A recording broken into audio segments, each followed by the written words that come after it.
fenomenal ini. Ini sekarang ini saat ini lagi banyak-banyaknya Pak Budi ya. Lagi naik daun. Lagi naik daun. Ini di WKPP saya penyuluh itu juga lagi luar biasa Pak Budi, tiap hari ada laporan. Sama saja. Banyak yang dipanen muda, masih hijau tapi udah tua, masih hijau tapi udah kuning, maksudnya kuning kebakar. Iya. Nah itu kita ngobrol fokus ke sana aja Pak Budi. Oke. Nila parvata lugen atau yang disebut wereng batang coklat itu makhluk apa? Kalau werengnya sudah sampai atas atau di atas sudah sampai di daun, berarti jumlah atau populasi jenila itu sudah tidak bisa dihitung lagi. Karena di bawah tentunya lebih banyak. Lebih banyak. Kalau sampai kelihatan di atasnya, berarti di bawah jauh lebih banyak. Jauh lebih banyak. Ini ada yang tanya mungkin, loh, kalau naik ke atas terus pindahnya gimana pindah? Kan semakin ke atas kan ke bawah angin nanti. Berarti dianya pindahnya memang hanya karena ke bawah angin atau ke bawah mobil atau ke bawah apa gitu? Betul. Atau ke bawah biasanya orang ngarit. Nah, itu di situ. Sektornya macam-macam. Ya, tapi dia nggak bisa meluncur gitu, nggak bisa. Nggak bisa dia. Mas Budi beneran itu pernah kenalan sama orang. Ini nih. Nah, contohnya mana nih sahabat Tani? Tak buka kayak nih ada Metarisep ini apa ini? Nah, ini di online shop ini. Ini ada. Ini banyak. Kemudian ini Bavaria Bassiana cair ya Mas ya? Nah, ini ada yang bubuk. Ada. Tapi kalau yang ini produk dari laboratorium kita Mas. Oh, dari laboratorium Temanggung ya? Iya. Ini yang powder. Ini yang. Ini dalamnya tepung. apa? Ini Bavaria. Bavaria Bassiana itu sejenis apa itu? Jamur. Selamat datang di panggung penyuluhan siniar penyuluh pertanian Kebumen, sahabat tani. Sore hari ini saya bersama Bapak muda ini, Bapak anak berapa masih Pak Budi? Apa masih perjaka ya Pak Budi? Perjaka kalau di luar. Kalau di luar ya, kalau di dekat Mbak Uni nggak berani. Ini istrinya teman saya, penyuluh PPL, tapi beliau POPT sahabat tani. Bisa kenalan dulu Mas Budi ya. Halo para sobat tani, perkenalkan nama saya Budi Kristanto, saya POPT di Kabupaten Kebumen. Khususnya saya bertugas di Kecamatan Rowokele, Buayan, dan di Kecamatan Sempor. Kayak temen. Iya. Rowokele, Buayan, Sempor. Iya. Bertugas di Kecamatan Rowokele, Buayan, Sempor. Kantormu ngendi Mas? Kantornya pindah-pindah. Bayangin sahabat tani, ternyata memang bener ya. POPT itu luar biasa energinya. Satu orang beliau itu menangani 3 kecamatan yang jauh-jauh. Rowokele itu sana, ujung Merauke cara Indonesia nih, Sadang sampai Rowokele. Terus Buayan itu kidul nggih? Ya, sebelah timurnya Rowokele. Sempor itu sebelah perbatasan Banjarnegara. Iya. Waduh, Sempor. Itu semua wilayahnya Pak Budi. Wilayah pengamatan OPT-nya ya. Iya. Kerjanya ngamati OPT tok. Ya, semuanya. Tok tapi akeh. Ada komanya di belakang. Ini bener-bener, apalagi cobaan yang lagi melanda ini baru-baru ini Pak Budi. Ini saya pengen bahas ini satu aja nih, kita bahas ini. Ini selaku POPT pasti ini menjadi sesuatu yang trending topik ketika ada serangan hama. Apalagi hama yang satu ini namanya hama wereng batang coklat ya. Betul, iya. Bahasa Latinnya apa Pak Budi? Nila parvata lugen. Oh, lah pantesan. Aku tadi janjian sama Pak koordinatornya katanya, oh, Pak Budi lagi kencan sama Mbak Nila. Ternyata Nila parvata lugen atau wereng batang coklat. Mbak Nila ini memang cukup fenomenal ini. Ini sekarang ini saat ini lagi banyak-banyaknya Pak Budi ya. Lagi naik daun. Lagi naik daun. Ini di WKPP saya penyuluh itu juga lagi luar biasa Pak Budi, tiap hari ada laporan. Sama saja. Banyak yang dipanen muda, masih hijau tapi udah tua, masih hijau tapi udah kuning, maksudnya kuning kebakar. Iya.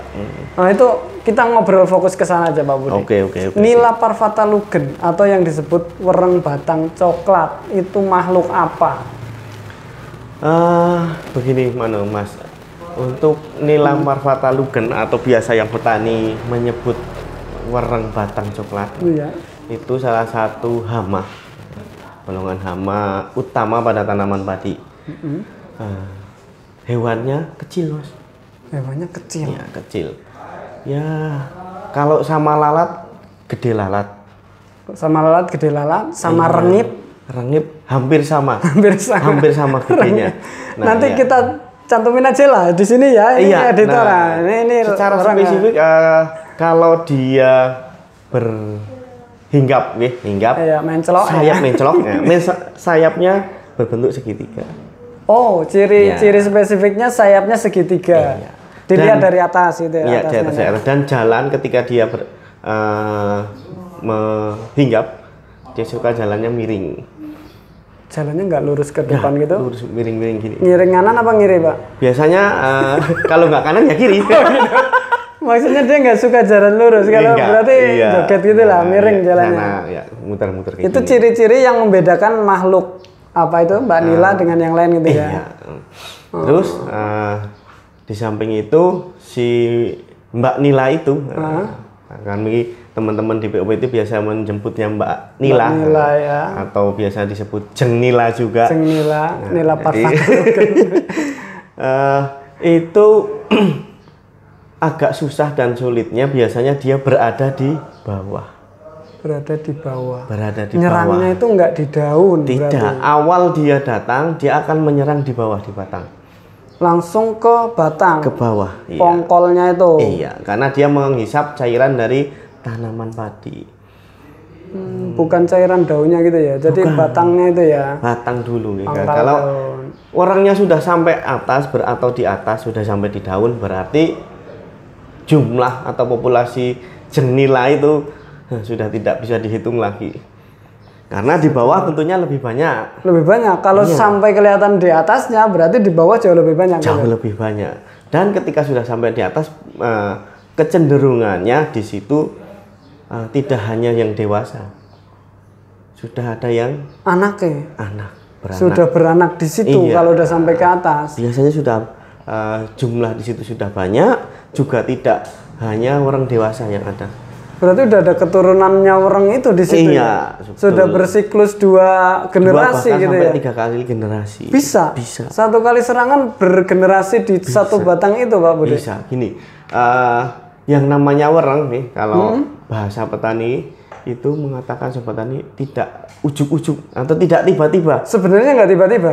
Tapi banyak yang laporan wingi nggon aku isi sehat. Nggak mungkin. Masa? Iya. Malam ini langsung kebakar gitu Nggak biasanya. mungkin. Gini, suatu hamparan lahan sawah. Ketika ada yang terbakar, mungkin hanya sekitar satu spot itu ya. Spot. Nah itu kita lihat dulu. Kita lihat ke area spot itu. Maksudnya titik itu kita lihat di situ orangnya dominan yang dewasa atau dominan yang anak-anak atau bahkan sudah dominan dewasa ada, anak-anak ada, remaja ada. Oh gitu. Nah di situ kita bisa melihat kalau di situ orangnya dominan yang besar, yang dewasa dan bersayap semua gitu. Bersayap semua berarti dia itu migran atau orang yang baru datang. Nah itu bisa dikatakan ujuk-ujuk. Oke. Nah tapi kalau di situ kok sudah ada 2 sampai 3 jenis orang, berarti tidak mungkin kalau itu ujuk-ujuk. Karena dia sudah bertelur. Karena sudah bergenerasi di situ. Iya betul. Jadi ketika hamparan sawah, lalu mengatakan sebenarnya kalau yang pindahan itu tadi kan ada yang bilang itu dibawa mobil itu lewat lampu kan bisa ya katanya. Kemudian dibawa apapun angin atau apa kemarin ada petani saya bar angin gede kayak Mas dari ini. Bar angin gede ngesoknya langsung kebakar gitu. Itu ciri-ciri yang terbawa itu berarti satu yang di pangkal itu hanya ditemukan yang bersayap semua, yang dewasa semua. Nggak ada yang anak-anaknya gitu ya. Ada, itu artinya memang yang pendatang. Migran. Tapi ketika kalau diteliti sampai ke sela-sela pangkal padi itu ada yang kecil, ada yang remaja, artinya sudah banyak di situ dari awal. Sudah ada. Jadi tidak mungkin itu tiba-tiba banyak. Datang langsung banyak. Nah, kalaupun datang dan banyak tadi saya katakan cirinya warang yang ada di situ semuanya dewasa dan bersayap. Bersayap semua. Ya, berarti dia tadi datangnya banyak. Rombongan. Rombongan. Dia kalau datang biasanya rombongan. Oh, rombongan. Ikut angin, ke bawah angin, bruk, jatuh di situ. Tapi langsung spot di situ tok. Biasanya. Iya, biasanya hanya spot, berhenti di situ. Berhenti di situ. Nah, berhenti di situ. Mana di situ dulu? Iya, berhenti di situ. Jadi akan makan di situ, berkembang biak di situ dulu. Baru nanti di hamparan itu banyak. Tapi kalau selanjutnya iya, kalau sudah satu hamparan, misalnya di sebelah sana ada spot, di sini ada spot, terus di spot-spot itu populasinya banyak dan di sekitar spot juga sudah banyak warangnya, berarti itu juga bukan ciri kalau warang yang tiba-tiba banyak tadi, tiba-tiba kebakar, tidak. Berarti yang bilang petani bilang, wah tiba-tiba cepet banget dalam waktu semalam, artinya berarti kemarin-kemarin ngontrol sawahnya itu nggak sampai ke dalam. Ya betul. Ya gini Mas Nur. Iya.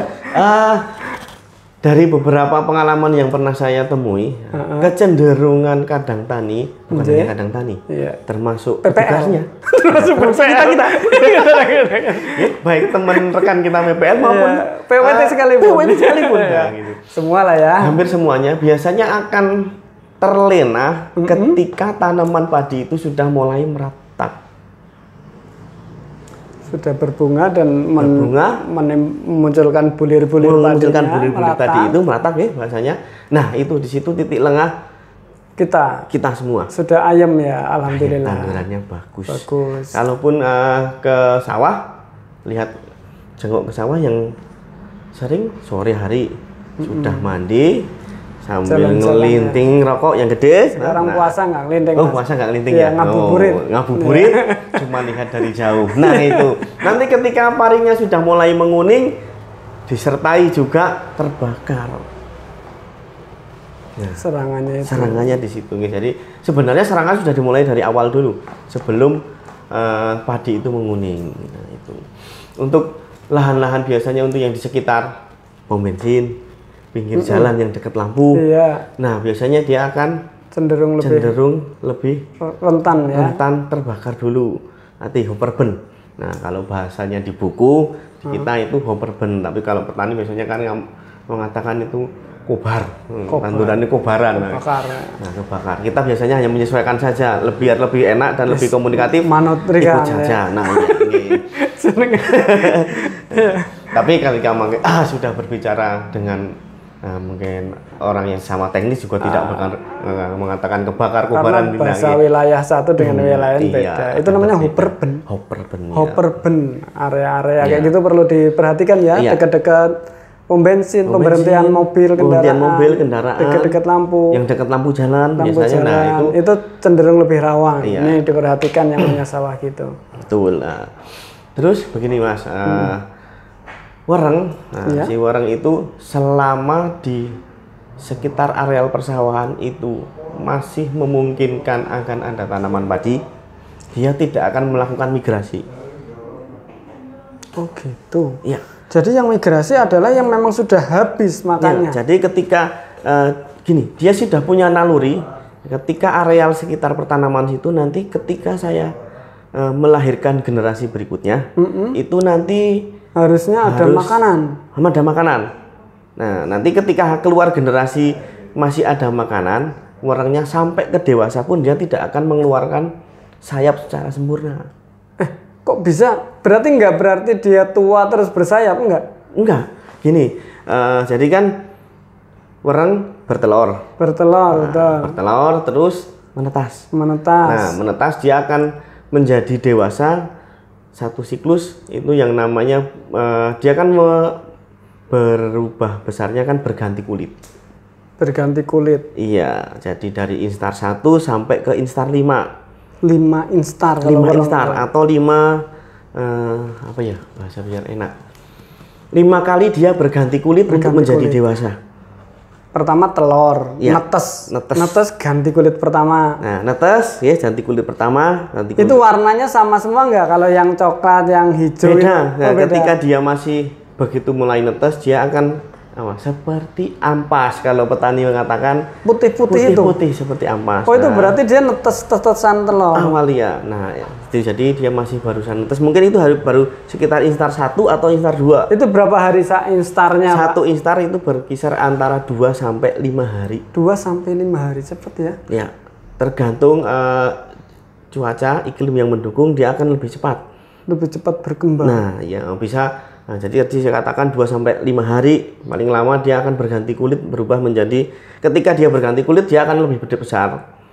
Besar ganti kulit, besar ganti kulit gitu ya. Besar nih sampai 5 kali. Di kelima kalinya itu nanti dia punya naluri. Kalau dia nanti sampai bertelur lagi kok, maksudnya berkembang biak lagi, masih ada banyak tanaman padi, sayap dia tidak akan sempurna.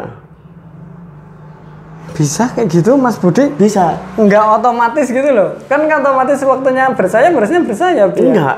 Hah? Enggak. Dia bisa tahu feeling hewan insting itu. Dia. Insting ya. Selama masih banyak makanan di situ, sayap dia tidak akan bertumbuh secara sempurna, Mas. Walaupun sudah waktunya bertumbuh. Sudah waktunya dewasa, dia sampai mati nanti, bisa nggak bersayap? Tidak bisa bersayap sempurna dia, karena dia akan tetap menetap di situ, berkembang biak di situ. Tapi ketika dia punya naluri nanti, anak saya dewasa, perkembangan selanjutnya dewasa, saya harus pindah tempat. Harus pindah tempat. Cari tempat yang lebih banyak. Lebih banyak makanan, dia akan tumbuh sayap yang secara sempurna untuk dia berpindah tempat. Cari tempat lain. Iya, tapi kalau masih banyak makanan di areal situ, stok makanannya masih banyak, dia tidak akan pernah berpindah. Seperti itu, Mas. Jadi bukan berarti kalau sahabat tani nemuin wereng yang sudah gede, udah instar 5 tadi, tapi nggak bersayap, itu bukan anakan yang gemuk, bukan? Bukan, ya? Bukan. Itu anakan yang gemuk. Itu tapi sebenarnya dewasa, tapi justru malah dia yang berinsting mau menelurkan telurnya di situ lagi. Betul, gitu ya. Iya. Jadi dia tidak itu bahaya itu malah betul. Ya. Ketika gini, Mas, pada areal tanaman padi, ya, di hamparan tanaman padi, kok banyak wereng yang gendut dan tidak punya sayap. Ini jadi tanda tanya untuk kita, perhatian, warning, Mas. Berarti si wereng itu masih akan lama tinggal di situ. Gitu. Iya, berarti naluri ini dia masih masih betah. Besok lahir harus di sini gitu ya. Iya, gitu. Nanti kalau ketika secara naluri dia nanti ini di area pertanaman sekitar sini nanti akan habis, dia akan keluar sayap secara sempurna. Ketika sudah keluar sayap sempurna, dia akan migrasi pindah tinggal korbannya siapa lagi gitu. Iya, betul. Dan wereng terbangnya tidak ke sana, Mas, tidak vertikal ya? Kayak jalannya berarti mereng apa gimana? Lurus naik terus ke atas. Naik ke atas terus. Kayak helikopter gitu. Iya, betul. Naik ke atas terus. Terus ada yang tanya mungkin, loh, kalau naik ke atas terus pindahnya gimana pindah? Kan semakin ke atas kan ke bawah angin nanti. Berarti pindahnya memang hanya karena ke bawah angin atau ke bawah mobil atau ke bawah apa gitu? Betul. Atau ke bawah biasanya orang ngarit. Nah, ikut di situ. Vektornya macam-macam. Ya, tapi dia nggak bisa meluncur gitu, nggak bisa dia. Mas Budi beneran itu pernah kenalan sama orang? Betul. Iya. Jadi, atau ini penjelmaan orang yang tahu persis gitu loh.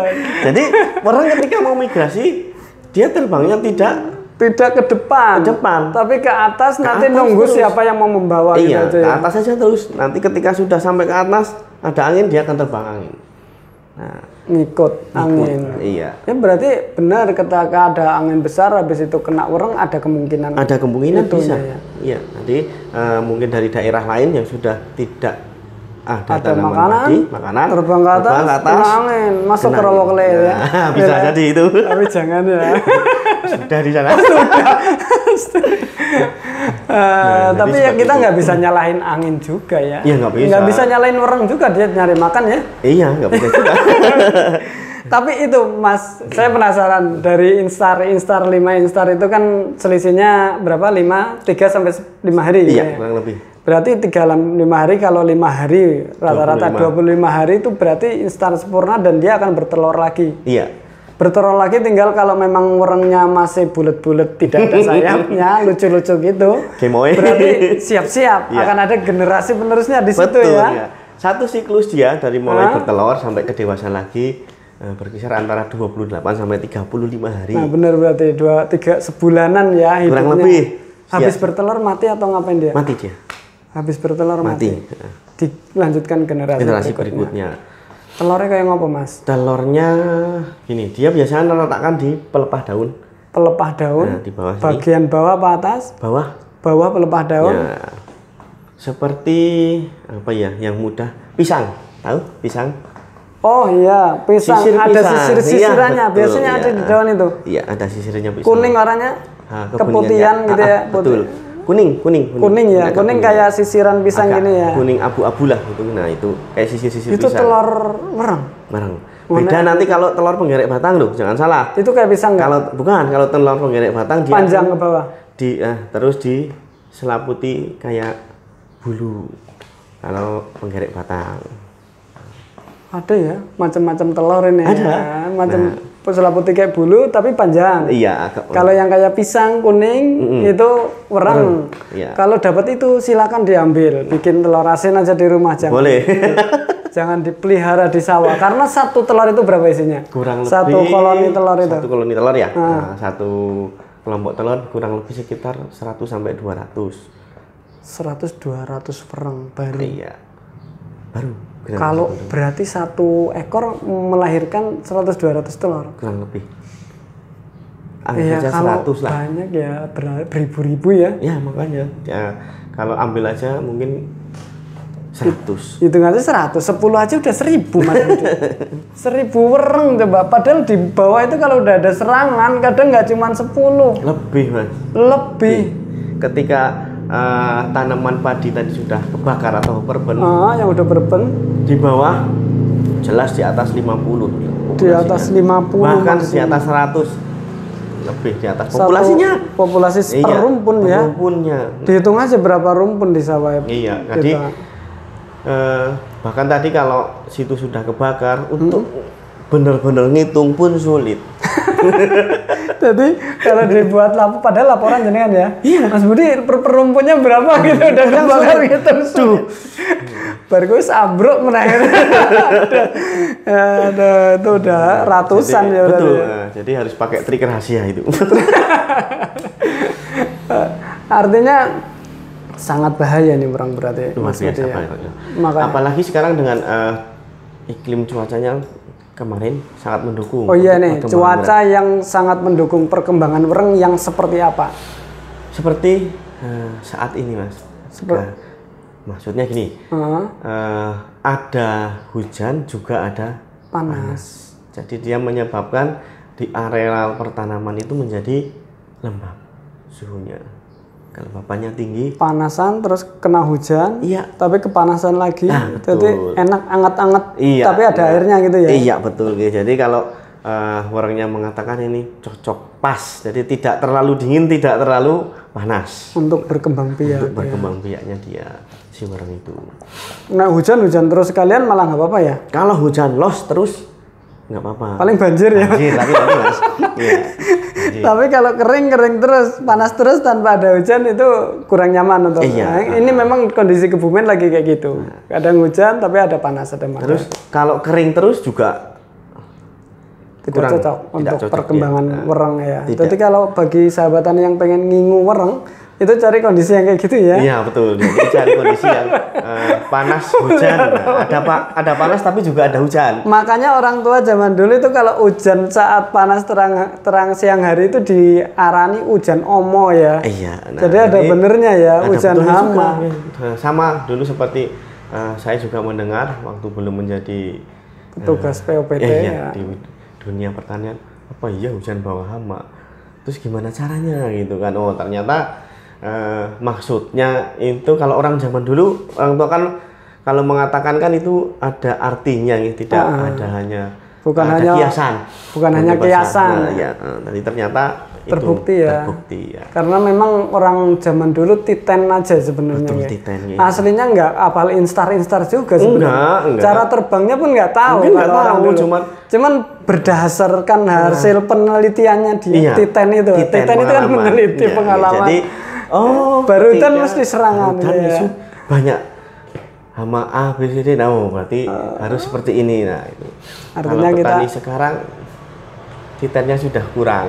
Titennya sudah kurang, dikasih tahu petugas juga. Iya. Pokoknya obatnya apa mas? Nah itu, nah ini sahabatannya yang paling penting.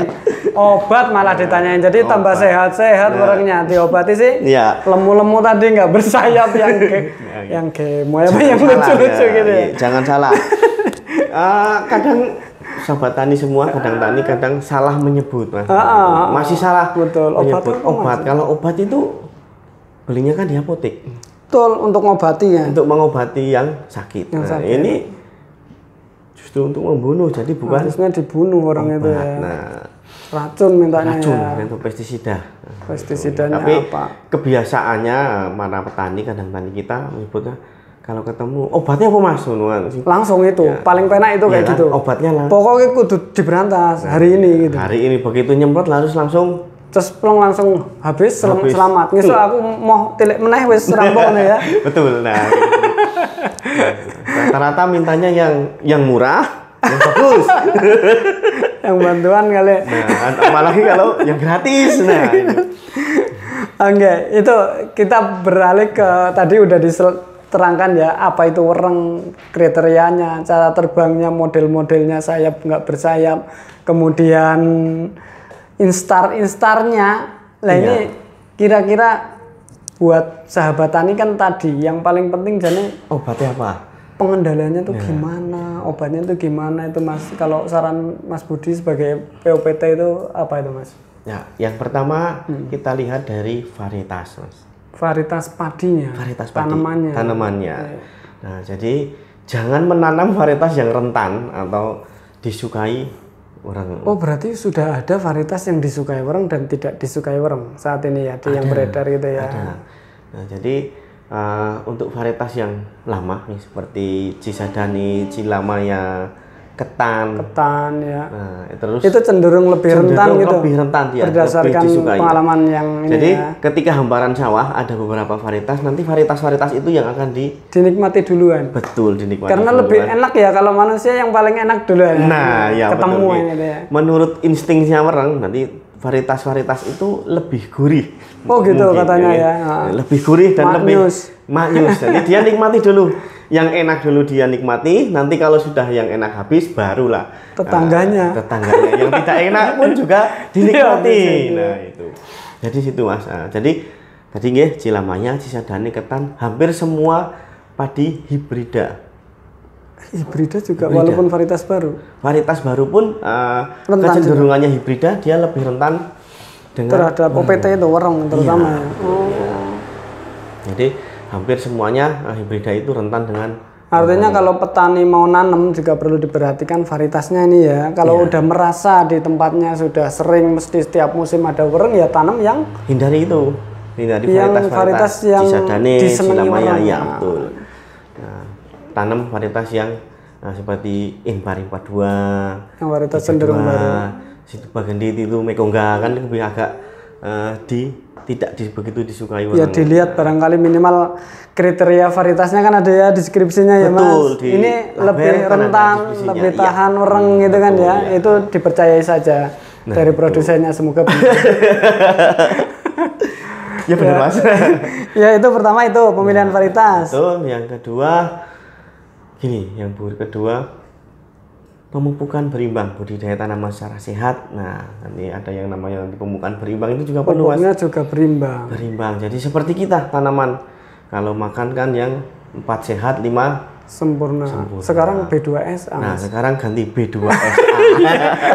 Harus itu diperhatikan. Diperhatikan juga. Jadi petani ini ngasih tanamannya itu juga memperhatikan B2SA-nya tanaman. Jangan hanya makannya satu jenis makanan saja. Urea tok maksudnya. Urea saja.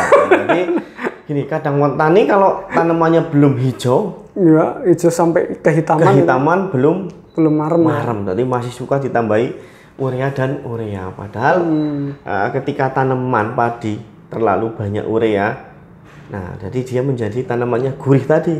Oh gitu. Lebih rentan atau lebih disukai oleh OPT ya. OPT, baik hama maupun penyakit juga. Sama. Nah jadi kalau makan itu juga harus tadi B2SA. Kalau dulu 4 sehat 5 sempurna, sekarang kan B2SA. Buat tanaman pemupukannya yang berimbang. Nah. Berimbang antar unsur ya, Iya, ada N, P, K.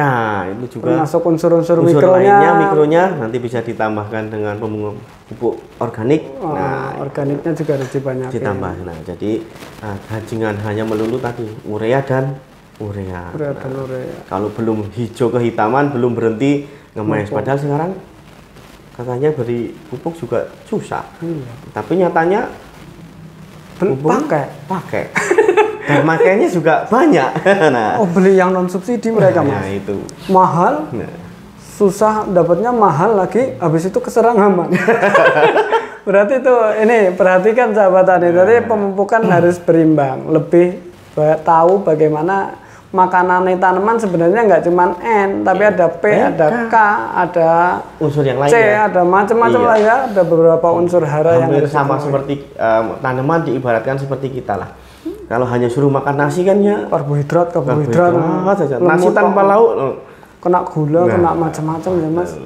Ya, jadi betul. penting tadi harus pemupukannya yang berimbang. Terus yang selanjutnya tadi varietas pupuk berimbang. Ini pemanfaatan agen hayati Mas. Agen hayati itu agen rahasia apa itu agen hayati? Ya itu agen hayati sekarang di online shop. Nah, yang keren kan online shop. All shop. Itu banyak dijual. Ini. Nah, contohnya mana nih sahabat tani? Tak buka nih, ada Metarisep ini apa ini? Nah, ini di online shop ini ada. Ini banyak. Kemudian ini. Oh, ini Bavaria Bassiana cair ya Mas ya? Nah, ini di ada online yang bubuk juga ada. Tapi kalau yang ini produk dari laboratorium kita Mas. Oh, dari laboratorium Temanggung ya? Iya. Ini yang powder. Ini dalamnya tebu. apa? Ini Bavaria. Bavaria Bassiana itu sejenis apa itu? Jamur yang kerjanya menyerang hama. Terutama dia menyerang untuk tanaman padi, untuk wereng. Oh gitu, ini musuhnya wereng sahabat tani. Meng tepung kayak gini atau ada yang cair juga? Seperti air. Nah ini bisa dijual umum ya? Dijual bisa di online shop atau bikin sendiri? Diperbanyak sendiri bisa. Nggak tahu caranya, tanya POPT wilayahnya. Nanti diajarin ya, kurang apa ya? Iya betul. Nanti kalau gini Mas, nanti boleh di lain waktu kita ngobrol detail ini ya. Ini apa isinya gitu ya. Nanti nggak habis-habis nanti waktunya. Betul. Nanti kalau hanya untuk sip, artinya ini pengendali agen hayati. Agen hayati itu makhluk hidup yang mengendalikan makhluk hidup lain. Betul. Supaya tidak ada ledakan serangan gitu ya. Nah, jadi kalau ada makhluk ini Bavaria di sawah kita, otomatis werengnya terkendali oleh ini gitu Mas. Betul ya. Ya, jadi dia bisa diaplikasikan sebelum ada wereng. Jadi tanaman baru lahir, baru tumbuh, aplikasi nggak masalah. Langsung disemprot. Pakai itu. Jadi nanti ada wereng langsung keserang dia. Nah, jadi dia biar beradaptasi dengan lingkungan di situ dulu. Nanti ketika sudah beradaptasi, werengnya datang, dia akan menjaga tanaman kita. Betul iya. Itu lebih enak itu ya. Ada yang jaga ya. Tapi nggak harus pusing-pusing cari pestisida yang mahal-mahal. Tapi kebiasaannya kadang kali nggak suka Mas. Nggak suka pencegahan kayak gitu dari awal. Sukanya kalau sudah ada baru kan ya. Baru bingung untuk cari obatnya. Tapi kalau dari awal memang dikendalikan kayak gitu, ada efek yang signifikan nggak sih Mas? Maksudnya kan kadang petani nggak percaya karena nggak langsung kelihatan di mata gitu loh. Itu memang ya. Jadi agak jeleknya, agak kurangnya dari agen hayati itu dia tidak bisa membunuh secara langsung memang. Nggak kayak kimia gitu ya. Nggak kayak kimia. Jadi kalau kayak kimia sekarang nyemprot, balik sudah banyak werengnya pada bergelimpangan. Tapi kalau agen hayati nggak mungkin. Ketika dia nyemprot, dia kesemprot, dia masih terbang, bisa pindah-pindah, bisa biasa saja. Tapi dia sudah tidak mau makan Mas. Sudah ketempelan itu, Bavaria itu, dia nggak mau makan. Iya. Biarpun dia hidup, tapi dia tidak makan. Berarti bisa untuk mengendalikan, bukan hanya pencegahan ya Mas? Iya. Bavaria itu. Iya. Jadi dia ketika disemprotkan, terus dia nempel di wereng, Warengnya otomatis nggak doyan madang. Nggak yang makan. Nanti ketika sudah sekitar 5-7 hari, ya, nanti si wareng akan di tubuhnya timbul jamur berwarna putih. Jamur bevaria itu. Iya, mati nanti warengnya. Efeknya sampai 5 hari ya. Gitu ya. Itu yang kurang disukai petani. Jadi kata petani, lah mati beura. Nah kan gitu. Malah melet-melet. Malah katanya malah joget-joget. Nah, gitu kan. Joget-joget. Padahal belum tahu aja. Jadi ketika dia sudah kena, dia tidak akan tidak ada makan lagi. Tidak mau makan dia sudah. Walaupun ada di 3 hari masih terbang nggak makan. Pindah ke sana dari rembun 1 ke rembun 2-nya ada, tapi dia sudah tidak mau makan. Dan besoknya mati kalau udah keserang hari ke-4, hari ke-5. Jadi kayak kanker di manusia gitu lah ya. Nah, kurang lebihnya. Senjata biologis ini ya Mas ya. Nah, jadi dia nanti ketika 5 hari sampai 7 hari si warengnya di tubuhnya keluar jamur berwarna putih. Nah, itu. Agensia hayati. Ini perlu dipelajari. Ayo kita bersama sahabat tani bisa ngubungin PPL-nya, wilayahnya, atau POPT-nya kalau mau belajar detail agen-agen ini apa saja. Karena banyak ya Mas, bukan hanya bevaria ya. Iya, banyak jenisnya. Banyak. Kalau dijelasan ini nggak rampung ini. Enggak. Nah, ini kita fokus ke orang aja Mas. Ya, selain itu apa lagi Mas yang harus dilakukan? Selain itu pelestarian dan pendayagunaan musuh alami. Musuh alami. Ya, di alam kan ada musuh untuk hama. Gitu. Musuhnya orang apa, musuhnya apa gitu ada. Betul ya. Jadi yang siklus hidup itu saling memakan itu ya Mas ya. Betul, rantai makanan. Rantai makanan ya. Jadi ada hama tentunya ada pemakan hama ya. Ada penyakit tentu ada obatnya. Usia, Nah, betul. seperti itu kan ya. Nah, ada siang, ada malam, ada cowok, ada cewek. Nah, kalau yang ada di tengah-tengah, nah itu kelainan itu. Tadi pelestarian dan pemanfaatan pendayagunaan musuh alami. Nah, jadi musuhnya orang itu seperti laba-laba atau kumbang coccinella yang kayak helm. Yang kayak helm yang merah tapi ya. Yang kayak helm, terus ada kumbang karabit yang kayak botol, kumbang spiderus. Nah, banyak ya ternyata ya. Banyak. Nah, di sawah itu ternyata banyak makhluk yang mau makan mereng. Banyak. Jadi dia makan orang paling sekitar telur orang atau orang yang masih kecil. Kalau gede nggak mau dia. Oh, tapi kan kalau telur sekali makan 200 efektif juga, Mas. Jadi ya. Nah, jadi nggak netes jadinya. Betul. Nah, ya tadi untuk membuat melestarikan musuh alami, kita bikinkan rumah, Mas. Oh, musuh alami itu punya rumah. Ya, dia. Rumahnya apa, Mas Budi? Kita bikinkan dari bunga. Bunga? Iya, bunga yang seneng kembang ya, iya. kayak setan. Jadi, bunga apa itu, Pak Budi? Yang jelas bukan bunga bang. Oh, bunga bang, riba. Ataupun bunga natun bukan. Oh, ya, bunga natun.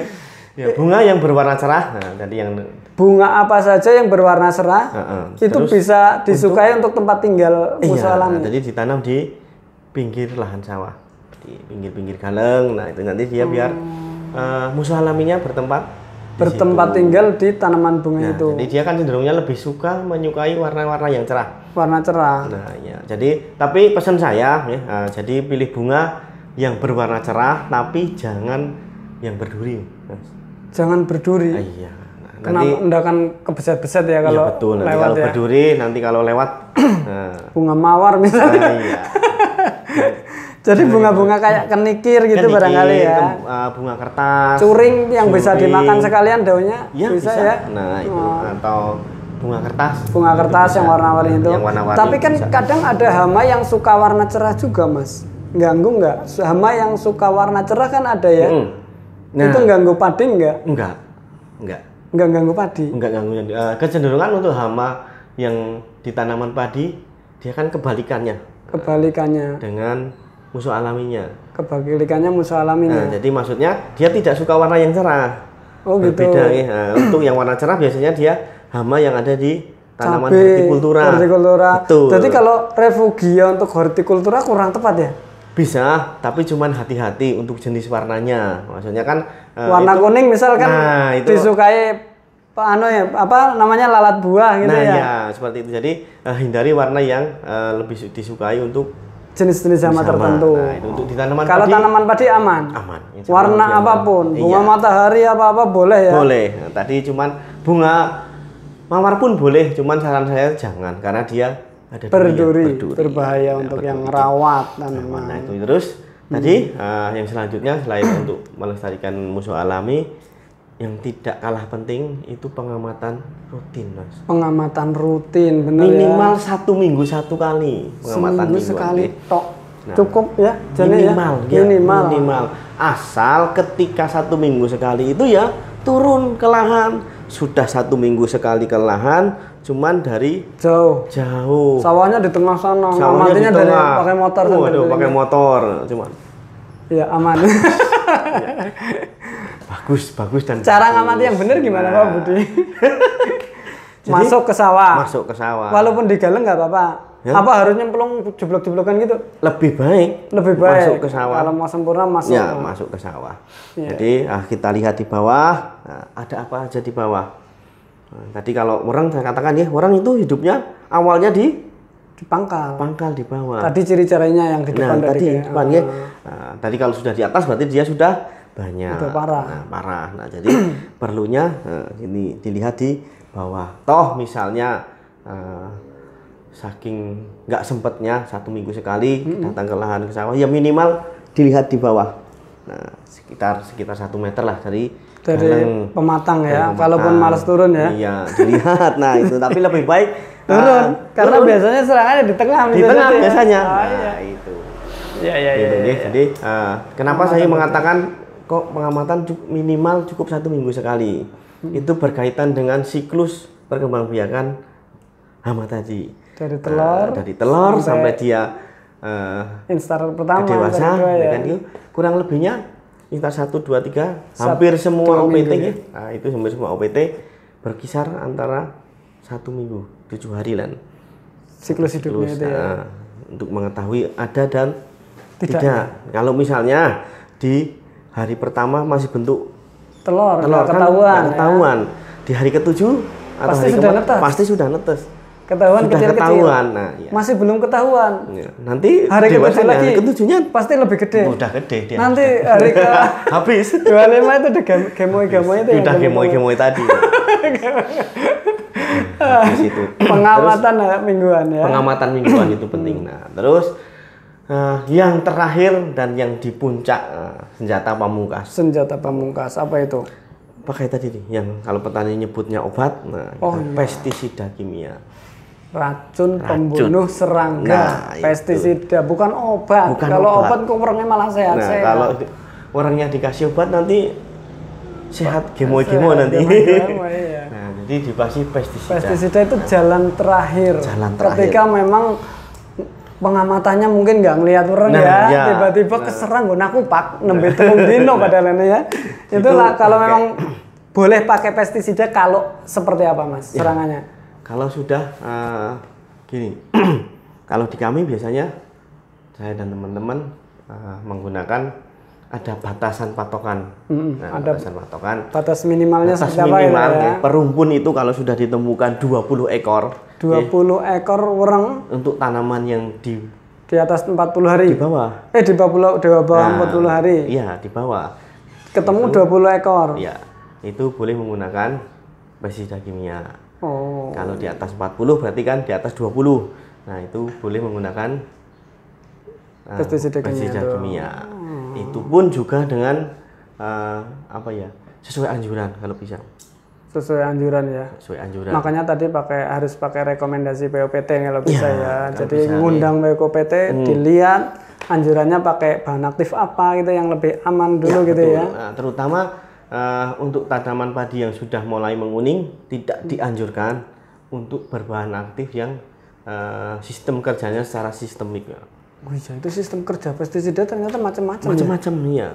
Sistemik itu kayak gimana? Kalau sistemik dia akan masuk ke tanaman, ke jaringannya tanaman. Iya, ke jaringan tanaman. Jadi mengko nek udah ada di jaringannya udah ada racunnya, ada serangga ngisep mati. Gitu. Nah, iya betul. Nek orang ngisep mati juga enggak? Enggak mati. Tapi pelan-pelan. Biasanya racun sistemik digandengi dengan racun kontak biasanya. Nanti kontak itu tetap aja kesemprot mati. Iya. Artinya kalau tadi kan kalau padinya sudah keluar bulirnya, udah mendekati panen, kemudian disemprot sistemik tadi loh. Iya. Tadi kan masuk ke jaringan tanaman. Termasuk bulirnya juga kan ikut terkontaminasi. Terkontaminasi. Itu efeknya kalau dimakan itu ya bisa bikin beracun. Walaupun nggak mati, tapi lah ya.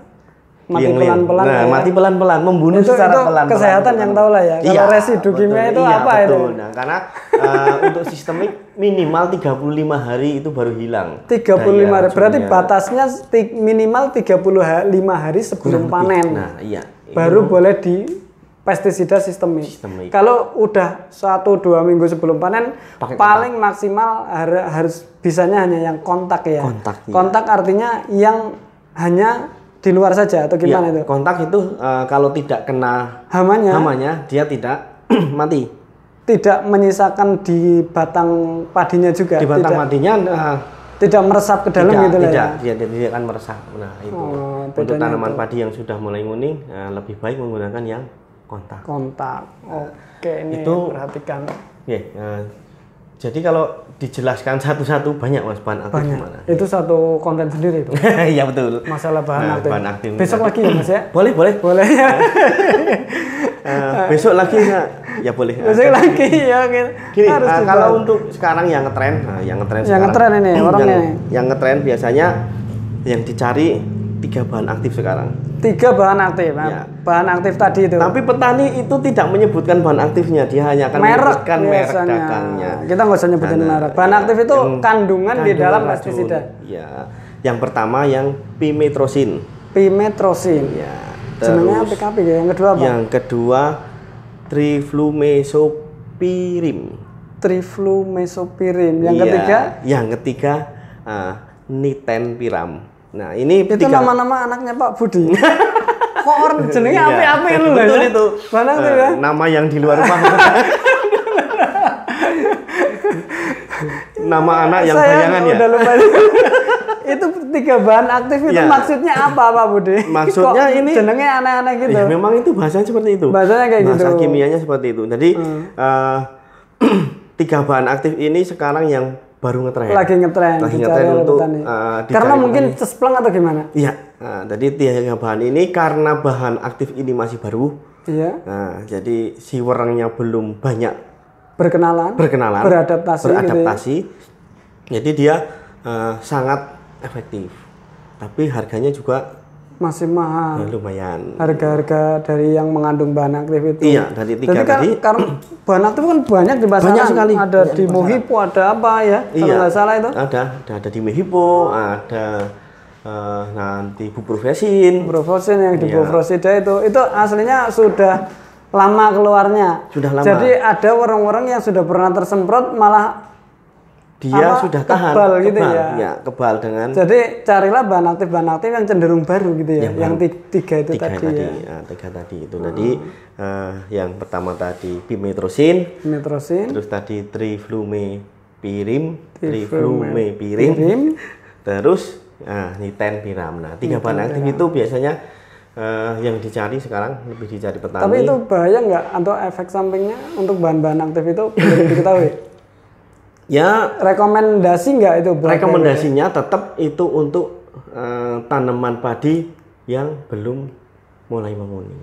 Berarti di umurnya Hamin 35 panen lah ya? Iya betul. Masih minimal sekitar Hamin 35 panen. Maksimal umur 60 hari mungkin 60 masih boleh masuk.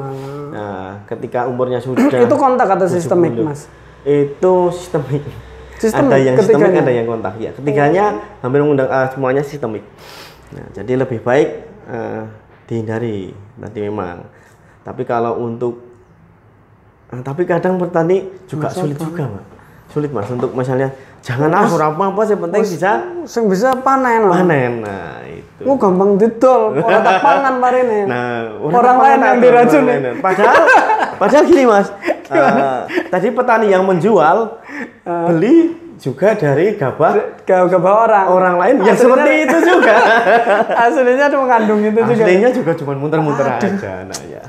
Itulah ya kesadaran petani situ ya Pak Budi ya. Harusnya kita lebih masih memperhatikan itu ya. Iya, masih kurang. Jangan mengatakan, "Lah kan tak doli iki lah kayak gue. Aku tuku beras nih."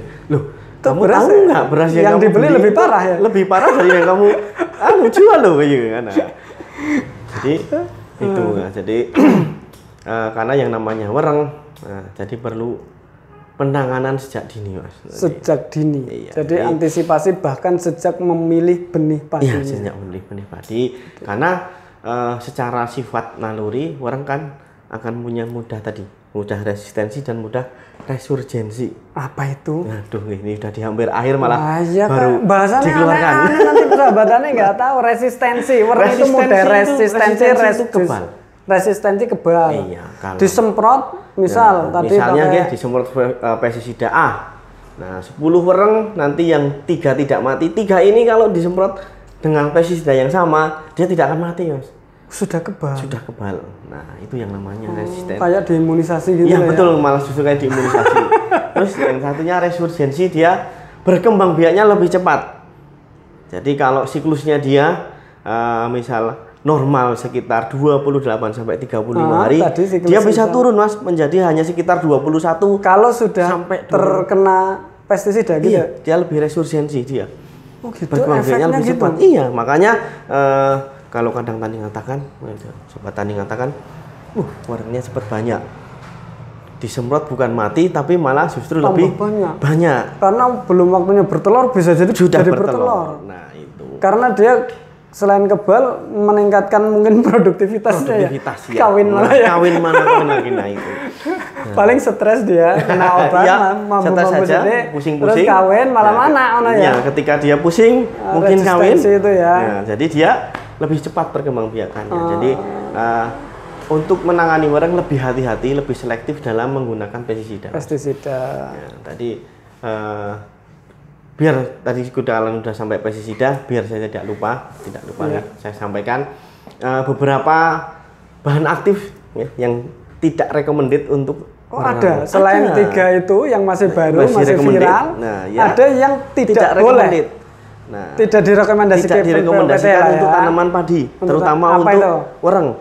Yang berbahan aktif sipermetrin atau turunannya. Maksudnya belakangnya cirinya yang trin atau tin, hindari trin atau tin, ya. Hindari untuk padi. Trin atau tin. Nah, aslinya induknya namanya sipermetrin ya. Hindari. Hindari untuk menyemprot hama wereng itu. Hindari itu karena dia nanti akan tadi yang saya katakan dua itu antara resisten dan resurgensinya. Lebih itu cepat membuat hama resisten sama cepat berkembangnya resistensinya itu. Terus fipronil. Nah, itu juga tidak. Dan turunannya biasanya dia hanya akan menyantumkan di belakangnya nil. Oh gitu, ada nil walaupun depannya nggak vipro. Tapi nil. Jadi trin nil. Nah. Terus satu lagi apa Mas? Nah, udah 2 itu. Oh 2 itu.